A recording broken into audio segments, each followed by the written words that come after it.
It was a day that began like any other, until that little nuclear misunderstanding. So now, there are only 6 of us.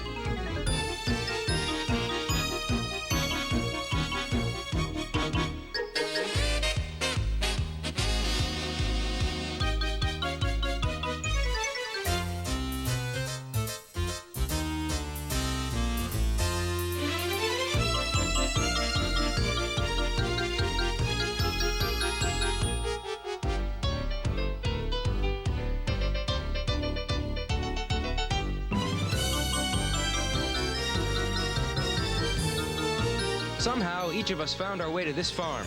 Now all we have to do is rebuild society.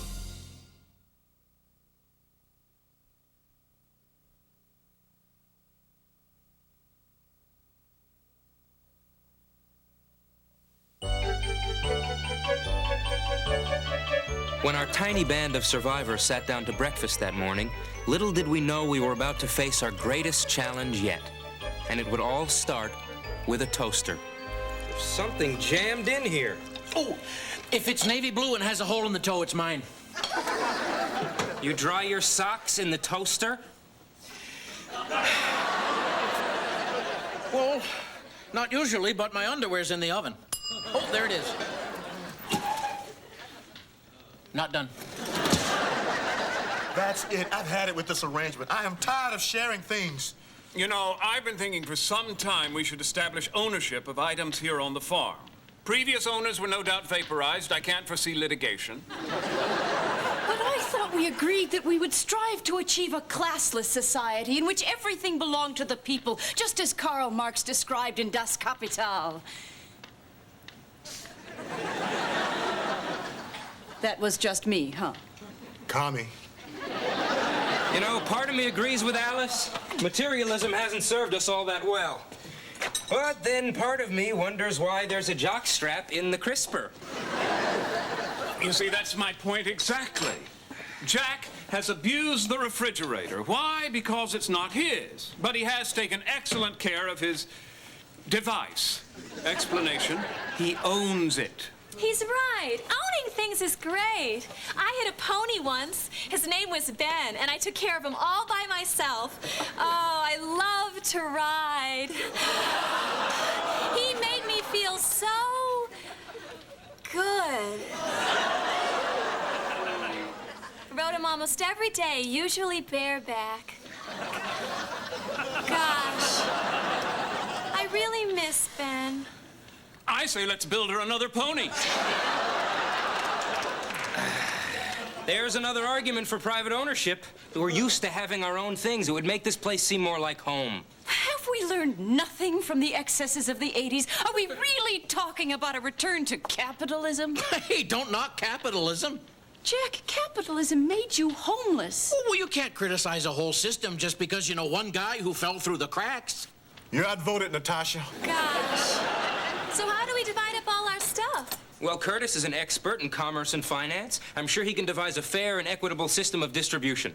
Well, how's this? We'll name an object, and whoever wants it yells, "Gimme." It worked at Drexel Lambert.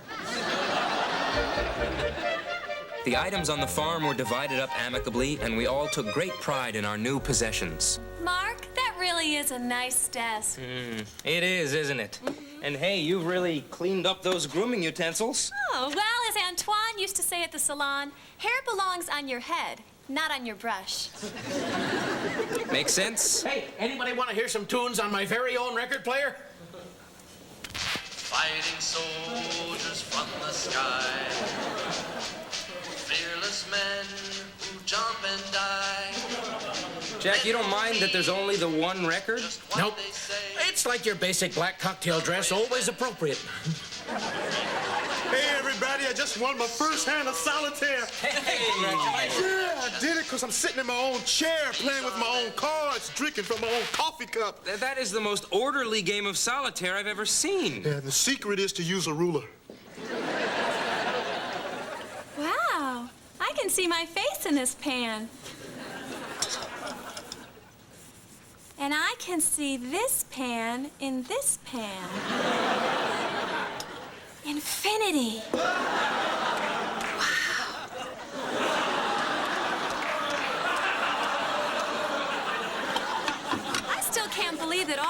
just wanted was that rocking chair in the toolbox. Doesn't seem fair. Maybe we should offer him some of our things. Yeah. Idea. So? Curtis, we were just talking about how little you took, and we wondered if you'd like to have some of our things, other than my cup. Well, that's right neighborly of you, Fred, but I'll have to say, no thank you. See, I'm looking to simplify my life. I'm just content rocking and a whittling. That's what this is, right? That's whittling. Good. This is Jim Dandy with me. You sure you don't even want a comb? I could use a comb.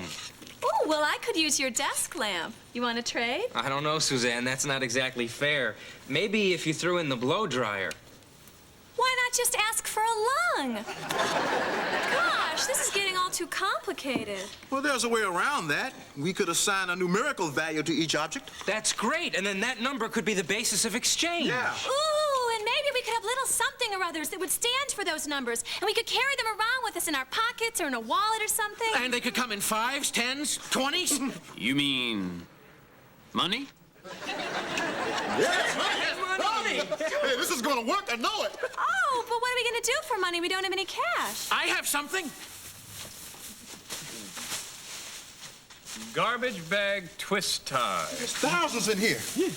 Wow, we're rich. And thus the free market was born. What followed was a creative burst of entrepreneurial activity. Morning, Curtis. Paper? You're late this morning. Well, it takes a while to write out 6 newspapers in longhand. Well, you do a fine job. Especially on the comics. I wonder what little Nuki's up to today. Still thinking about the end of the world, huh? Got those wavy lines coming out of his forehead. Well, I'm off to the mall. Don't be a stranger.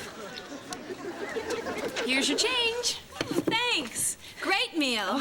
This is for you. Thanks. Hi, Alice. Oh, hi, Mark. I'll take 3. How's business? Embarrassingly good. But I comfort myself with the knowledge that my little coffee shop here is providing a meeting place for the exchange of ideas. What's little Nuki up to today? Oh, this one goes on the wall. See, are you ever going to bring back his little girlfriend, Mushy, the mushroom cloud? I've been thinking about it. I've gotten a lot of mail. Oh, I better run. I'm going to be late for my appointment. Frederick? Just use the ointment on the rash and avoid sleeping on your stomach. Thanks, Doc. Ma! Hey, don't put off that checkup too long. I'm a better MD than I am a surgeon. That Nuki. Oh, dishwashing liquid. Relax. Oh, hi, Mark. Small world. Here's your paper. Cannot wait to read my horoscope. You will meet someone new. Who am I hurting? Hey, Jack, how's it going? Well, I started with a simple idea, and well, just look around you. It's inspiring. Glad you're doing well. Well, actually, I haven't made Twisty 1. You see, the first 6 lessons are free, but I figure once I hook them, I got them for life. In the meantime, I'm out of control. It was a time of optimism and prosperity. Unfortunately, over the next few weeks, we learned firsthand what economists have always known. Most small businesses fail.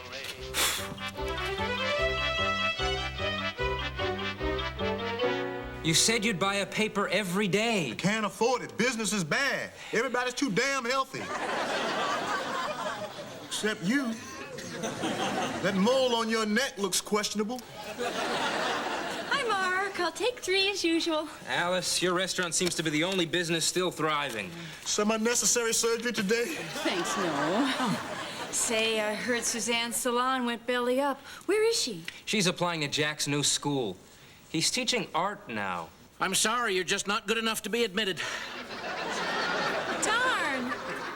Well, since my nail business went under, I was thinking about a career in graphic arts. Sorry, Suzanne, I can't put in what God left out. Well, you haven't admitted anybody. Hey, as soon as someone draws something that captures the essence of that pirate, they're in. Hey, What happened? Must have blown a fuse using all of this power. Well, Curtis has fuses in his toolbox. hey, Curtis, we need a fuse. Fuse. No problem. Thanks, Thorpe. The thing is, it's gonna cost you.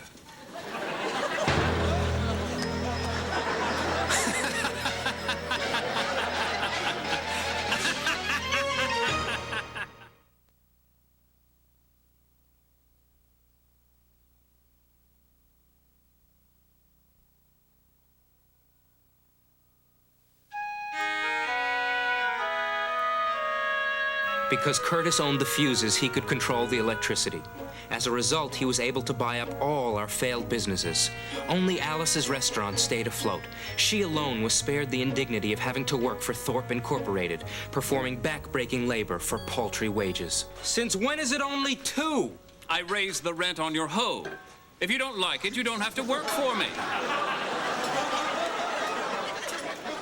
But I do. Damn it. Gosh, look at those blisters. You could use a pair of gloves.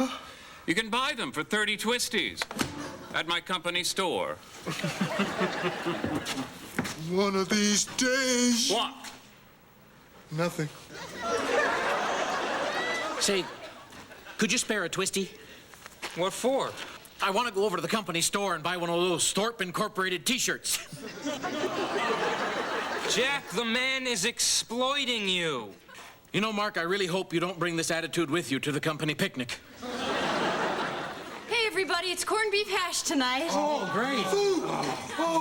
And don't worry, your credit is good here. Oh, you're a peach, Alice. I know you can't be making too much money off of us. Oh, easing the burden of the downtrodden worker is profit enough for me. Alice, I've taken my paper underground. Don't let Curtis see it. Mark, that's so brave of you. There are things that need saying. Curtis is real mean. I had to dash it off during our break. Oh, look who's coming. Give me that. Smart move, Jack. Eating that paper before Curtis gets here. Curtis is coming?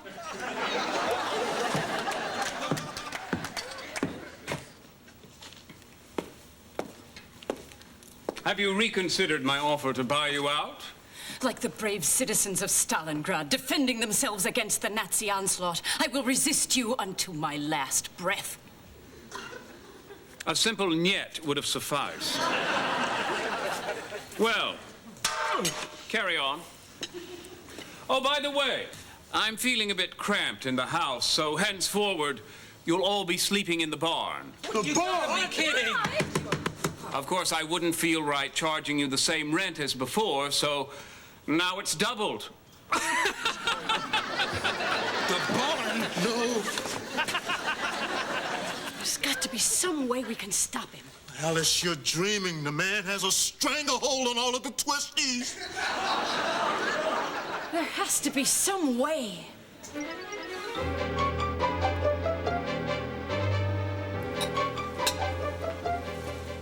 More pancakes? Oh, I'm disgusting. Mr. Thorpe, I appeal to you one last time. Please don't make us live in the barn. You own everything already. What more can you possibly gain except to further degrade us? That's it right there. Oh, Something wrong? if you must know, I'm off to the bathroom.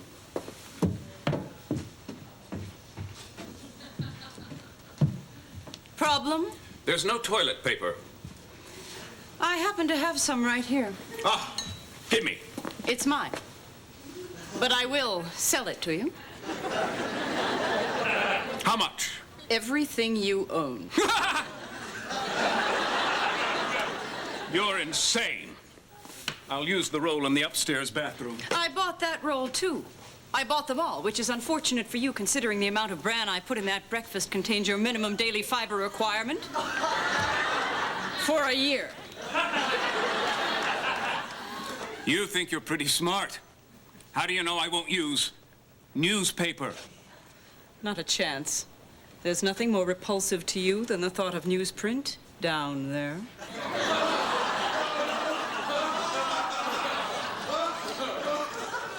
Key to the strongbox?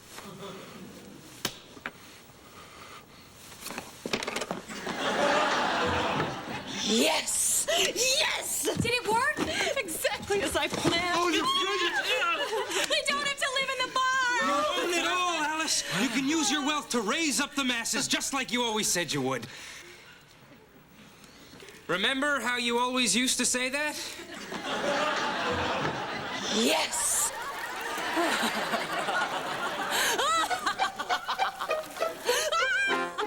We thought things were bad under Curtis, but nothing could have prepared us for life under Alice. All of her political and philosophical convictions fell by the wayside as she became consumed by greed. Alice's restaurant became a soup kitchen, and Curtis became her lackey. All of the slop. Gruel.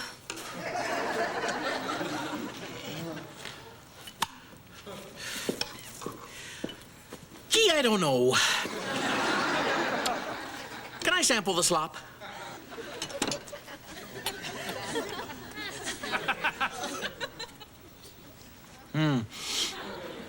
Can I try the gruel?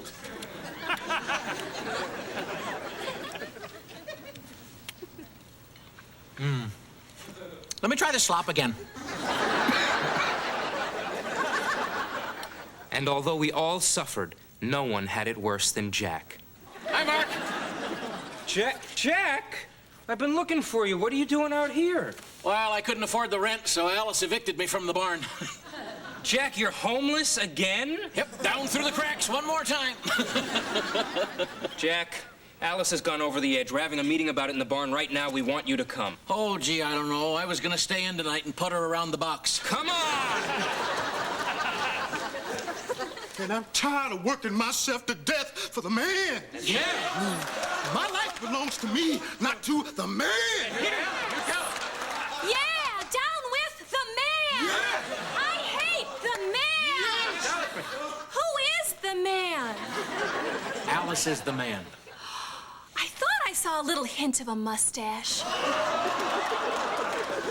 What are you doing in the barn, Connor? I'm sorry, sir. I was just leaving. I want you to hear something first. Ms. McConnell desires that you put on a show for her entertainment. She has specifically requested South Pacific. Suzanne is to play the role of Bloody Mary. And note this well. If Bally High isn't a showstopper, there'll be hell to pay. That's it. I will not perform for her like some marionette on a string. Well, you didn't complain last week when we had to put on Gypsy. That's a classic. Well, I've had it. The time for reasoning is past. I say we storm the house and claim what's rightfully ours. Are you with me? Yeah! Yeah.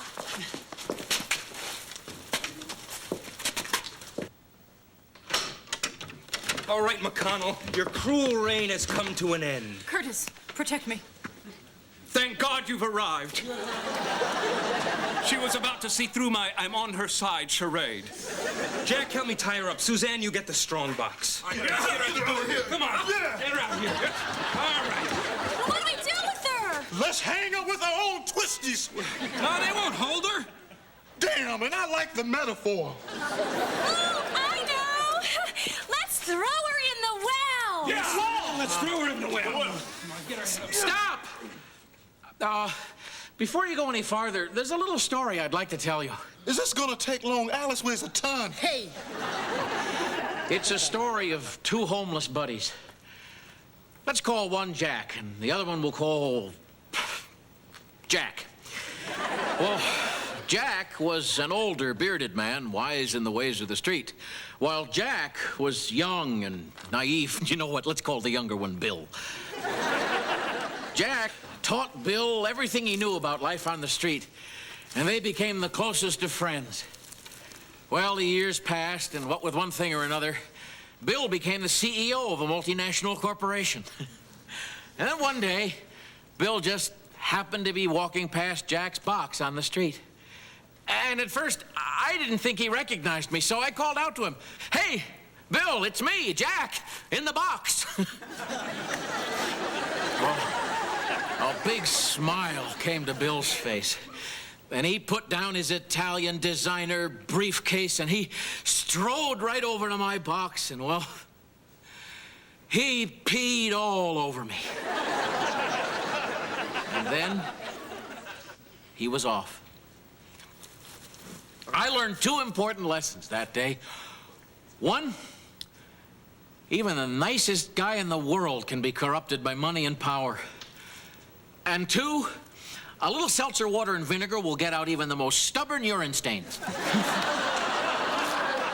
Something for you to think about on your way down. No, wait. Jack has a point. A man peed on him. What the hell kind of point is that? There is a point. Money corrupts people. I mean, if it can corrupt Alice, the most selfless one here, it can corrupt any of us. Frederick, if this had been all yours, can you honestly say you would have behaved any differently? Suzanne, what about you? The evil isn't only in Alice, it's in all of us, in our blind pursuit of these. Oh! I suppose you've guessed by now, Jack was really me.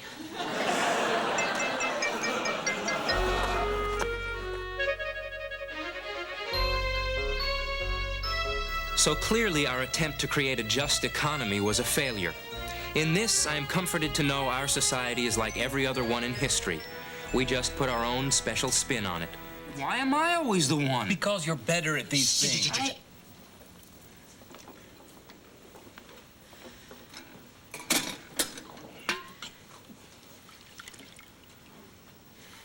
Alice, we were talking and, we're sorry we tried to kill you. That's okay. I'm sorry I oppressed you.